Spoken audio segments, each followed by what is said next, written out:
আসসালামু আলাইকুম।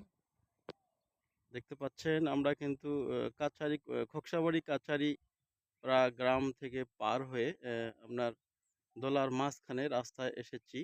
এখানে কিন্তু ২ সাইড দিয়ে আপনাদেরকে দেখাবো রসুন ক্ষেত। রসুন ক্ষেতগুলো তোলানো হচ্ছে। কি তুলতেছেন? রসুন হইছে? মাশাআল্লাহ, রসুন তো এটা অনেক, আমি তো অনেকবার আসছিলাম। রসুন কিন্তু তখন খুব ভালো ছিল গাছ। রসুন খারাপ হয়নি। আপনাদেরকে রসুন দেখাবো। এনারা কিন্তু রসুন তুলতেছে। রসুন, হ্যাঁ, মাশাআল্লাহ রসুন হয়েছে। সবাইয়েরই রসুন কিন্তু আসলে এইদিকে ভালো হয়েছে। এটা রসুনের মোটামুটি একটা প্রজেক্ট, বড় প্রজেক্ট। রসুন তুলতেছেন? জি, জি। আপনার কিরকম লাগতেছে? রসুন কিরকম হয়েছে? রসুন তো আল্লাহ দিলে ভালোই মোটামুটি। মাশাআল্লাহ হয়েছে না? একটু সামনে আসেন, বলেন একটু কেমন রসুন হয়েছে? আলহামদুলিল্লাহ। ভালো হয়েছে না? মাশাআল্লাহ। রসুন কতটুক জমি এখানে?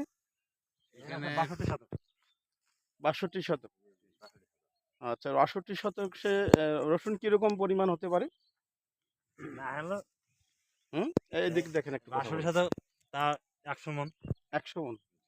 মাশাআল্লাহ, ১০০ মণ রসুন হওয়া মানে কি? রসুনের তো বাজার আছে ইনশাআল্লাহ। হ্যাঁ, ইনশাআল্লাহ মোটামুটি ফাটাফাটি ভালো। আসলে এটা হচ্ছে মালচিং দেওয়া রসুন। রসুন কিন্তু এখন মানুষ ওইভাবে কাটে না, মালচিং দেয়। এই যে দেখতে পাচ্ছেন, এটা কিন্তু খ্যার। এটা মালচিং। এটা মালচিং দেওয়ার কারণ হচ্ছে যে রসের পানি ধারণটা ঠিক থাকবে এবং রসটা পর্যাপ্ত পরিমাণে থাকবে, শুকাবে না এবং আগাছার প্রকোপটা কম হয়। এটাই হচ্ছে মালচিং। খ্যার দিয়ে মালচিং। আগে কিন্তু আলু এভাবে লাগাইতো, এখন আলু ওভাবে লাগায় না। মালচিং পদ্ধতিতে আলু খুব কম আবাদ হয়, কিন্তু রসুনটাই বেশি আবাদ হয়।